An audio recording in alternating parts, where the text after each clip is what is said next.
So just to start, um, tell us your name and your position with the Oswego Area Chamber of Commerce. My name is Angie Hibben. I am the president CEO of the Oswego Area Chamber of Commerce. Okay. So I figured let's kind of go in a timeline Okay. style for the questions. So when did the when did the coronavirus first and all that it implied for businesses first pop up onto the chamber's radar? When did the work begin? Probably, man, early March, late February, early March, people started getting a little concerned. People started talking about things, wondering what was going on, things like that. People were still saying at that time that, because spring break was the end of March, that they were going to be going down to, on their spring breaks and stuff like that. Um, and then as the month progressed, it got to get a little bit more serious, and we started hearing more and more. We started hearing the outbreaks out on the East Coast and it in Chicago, and it kind of roller coastered from there. Okay. So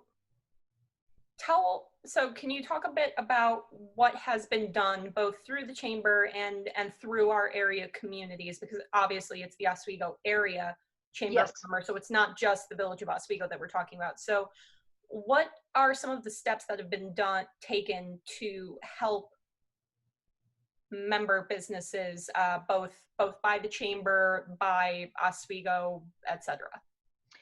The state chamber, the Illinois Association of Chamber Executives, quickly started doing, Zoom calls and helping us, along with the U.S. Chamber, get information to us regarding the PPP loans and the EIDLs, which we e-blasted out to our members, put on Facebook, put on our website. We quickly, the end of March, created a PPP or a COVID page, special page and banner up at the top of our email. And Shane and I started checking on all the businesses and finding out, are they open? Are they closed? If they're open, are there limitations?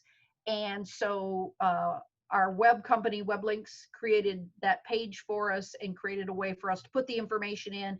And so people could click on that link and then find out the businesses that we knew. So if their dentist or their restaurant or whatever was a chamber member, they could click on their listing and see if there were any limitations on hours or policies, procedures, just any information we got, we immediately, within minutes of getting it, could upload it to our website.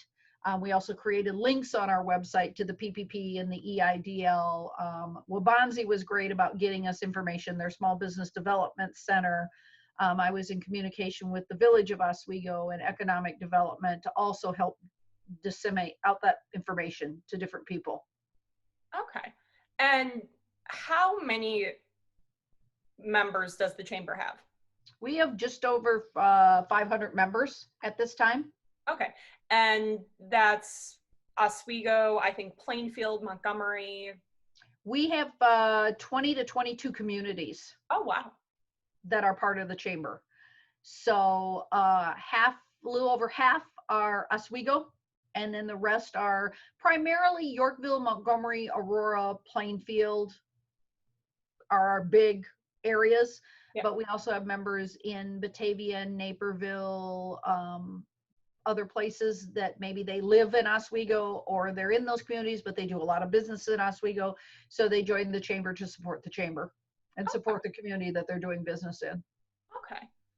So a lot of small businesses, especially our Main Street businesses in downtown Oswego, turned to social media and to online shopping. Like I know Hudson House, for example, was regularly posting pictures of just shots taken around the store and telling viewers, if you see something you like, send us a message and we'll work out a way to purchase it and deliver it to you. Do you think, how much do you think measures like that helped while non-essential businesses were shut down?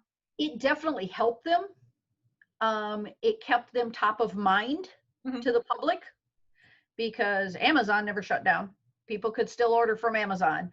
But it also allowed the community to support the businesses that they love, the small businesses that they were missing, that they wanted to go shopping at. I can tell you those businesses did a phenomenal job, but they probably worked harder than they did when they were open a normal week Okay. to make less money. But it kept them top of mind. It kept them connected with their customers, and it kept them connected with the community. Okay. And kind of along those same lines, I know that one of the big steps that the chamber took was creating that spreadsheet of our area restaurants that were open for delivery, open for pickup, Grubhub, DoorDash. Can you talk about a bit about that and the work that went into creating that? That spreadsheet probably was a 25 to 30 hour process Oh, to wow. create on Excel. I literally popped open Google Maps and just started going down the road from like the 34 intersection. I did 34, and then I did Douglas, and I was pretty good. I only missed, out of the 100+ restaurants that are listed on there and food trucks, I think I only missed 3. Wow.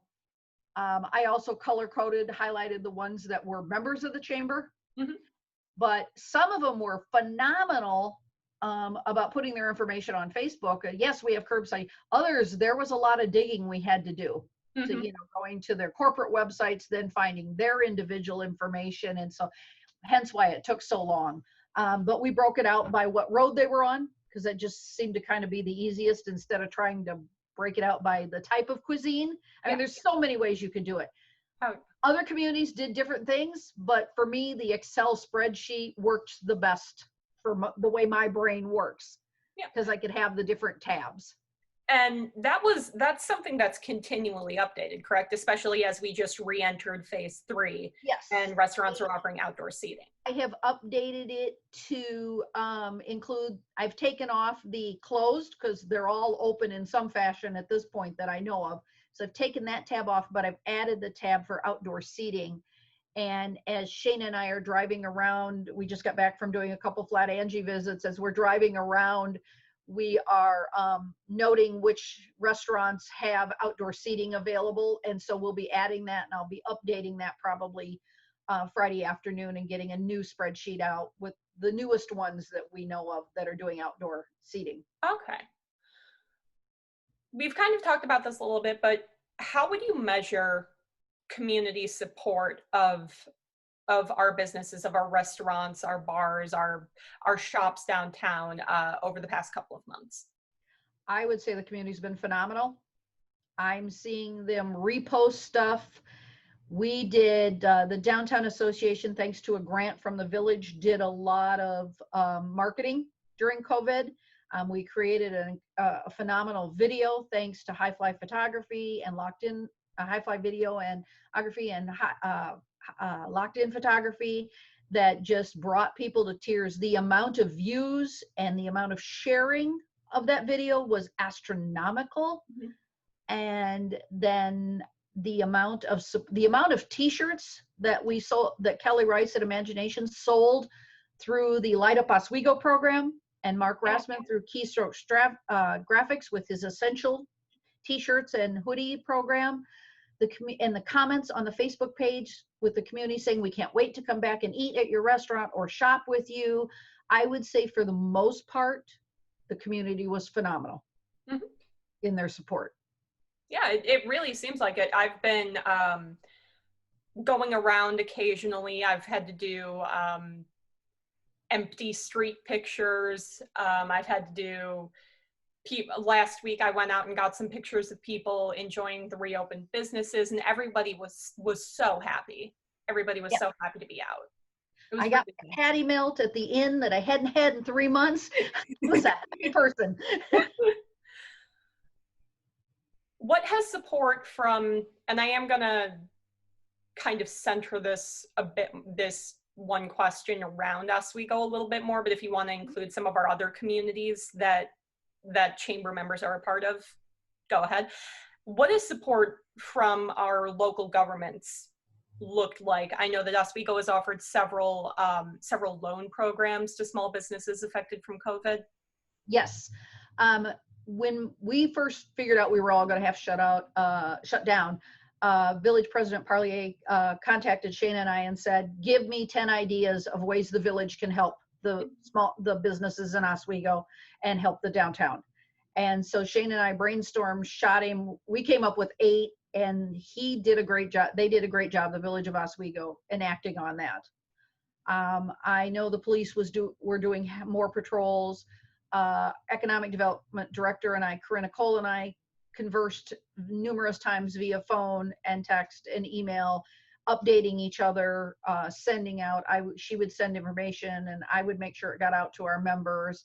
So Dan DeSanto was always there to talk. Troy and I talked on the phone a lot. So it was a very good give and take working relationship. That's pretty much, I really didn't enact much with the other communities other than on some calls with the Illinois State Chamber that we were going with other chamber execs on. We had a COVID concerns call every Tuesday. Okay. And seeing what everybody was doing and how they were supporting businesses. But I heard good things from all the other chambers, about their village and towns supporting them. It was a good, again, Oswego banded together, as I've seen it happen since we moved here, whether it's been a family in need or a crisis in town, the community came together. Okay. And you mentioned Flat Angie, so I know that last week a lot of posts were put up on the chamber page with Flat Angie highlighting businesses that were going to be reopening under phase 3. So now that, barring the events of the past couple of days, now that businesses are reopened, what do you think? You said you've been going around visiting different businesses, and you kind of talked about this, but how's it been?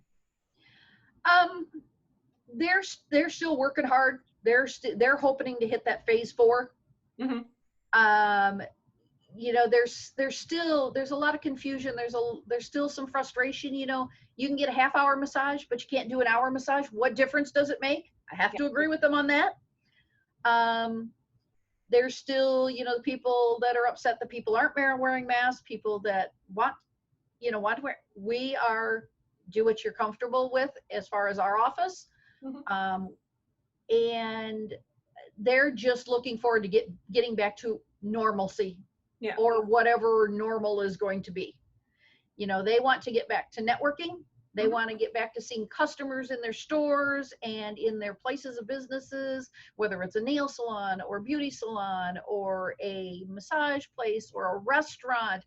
They want to see the streets and the parking lots full of cars. They want to see the people in the community smiling and purchasing and being back down. They want events happening again. So they're trying to do, sometimes it's an hour by an hour and sometimes it's day by day, but just trying to get back to business. Okay. And this is kind of a broad question, but looking forward, where does the chamber go from here? Is it, how do we work with our businesses? How do we work with the state chamber? How do we work with our governments to make sure that everybody gets to phase 4? We have been we've been signing petitions. We've been communicating with our local state representatives. We've had some of them do Zoom calls with us so they could update the public. We will continue to do that. We will continue to get the information out to the businesses. We will continue to support them. The chambers are not, we don't make political statements. We don't endorse candidates. But we are there in the background supporting. We are the person to get the information to you about how you can help, who you can go to for this information, hooking businesses up, whether it's like somebody said in downtown Aurora today, businesses were like, who do I go to get the glass replaced? So the chamber was able to hook them up with somebody to come in and board up and get their glass replaced in the front of their window. we will continue. We're going to take a little break probably this summer from Zoom seminars, but I think Zoom is here to stay. Yeah. And it has been really good for some of the businesses. It's very hard for them to get out and network. So we will probably start up with maybe every other month or maybe once a quarter doing some type of Zoom marketing type of seminar for people. We will, we're slowly getting back to events. We will continue in constant communication with our village and the Illinois Association of Chamber Execs. We're still doing weekly calls. And we will just get the information out there, trying to be positive and making sure that people get reliable, creditable information and not rumors, and trying to dispel the rumor mill. In the future, Flat Angie will be at, we got a lot of building going on in downtown Oswego, and there will be a lot of businesses coming. So I have requested that we get a Flat Shayna too. So both of us can show up at businesses with our talking bubbles and say, hey, this restaurant's opening in a week. Ribbon cutting is here, and put those and kind of do some, instead of just an e-blast to everybody about it, let's do some fun stuff with it. We've got our golf outing up and running. We're not sure what we're going to do about Spirits on the Farm. We are going ahead with the 5K. We will, of course, we'll see how things go. And I know that the chamber helps out a lot with Beats and Eats. I don't honestly know the status of Beats and Eats. We did. We partnered with Macy last year as far as we helped him organize the food trucks and getting the volunteers. No financial help. We did not, pay. Yeah. We provided labor and time. I don't know at this time. I had reached out to Macy early April on Beats and Eats, and I know they were initially booking some bands. I have not heard a yay or a nay right now on what's going on with Beats and Eats. Okay. I mean, I know Prairie Fest, and we are going to be a sponsor of Prairie Fest again, is scheduled for Labor Day weekend. Mm-hmm. I'm hopeful we can have it. I think the community needs it if it's safe to have it. But I know that Kendall County just canceled their fair at the fairgrounds. Yeah. Sandwich Fair was still on the last I heard. I think that's still true. So, it's, I see so many people so sad at events, but we also don't want anybody, we'll know now that we've hit this phase and there's been some different events going on, and people, if in 2 weeks we have an uptick, Yeah. We're going to know a lot more in a couple of weeks. But we have been supplying a lot of labor, and we had our electronics recycling event last Thursday, and we just we put it out there. Stay in your car till the car in front of you has emptied. Some people wore masks, some people didn't. We filled 2 trucks full of electronics. Wow. You could tell people had been at home cleaning. A lot of TVs. Those events will continue. We will continue to support. I was downtown Monday night till 9:30 at night helping, and I wasn't lifting so much as I was relaying information from the police department and the village president about any updates they had, which through the night was that there was no credible threat, but they fully supported the businesses being proactive and boarding up just in case. Okay. Is there anything else you want to add? Just keep being Oswego. Keep kindness in your heart. Everybody has a right to their opinion, and we need to respect that. And keep, please, supporting our businesses, whether it's a kind word, sharing their post, reviewing them to somebody else, giving them a review, referring them, doing whatever, but also please be understanding of them right now. If they don't quite get your order done in a time frame, they are doing the best they can, and most of these have also been home, a lot of them dealing with homeschooling and e-learning and trying to get their schedules going. Okay. I think that about does it. All right. Thank you. Thank you so much, Angie. I really appreciate it. All right, Shea. Thank you.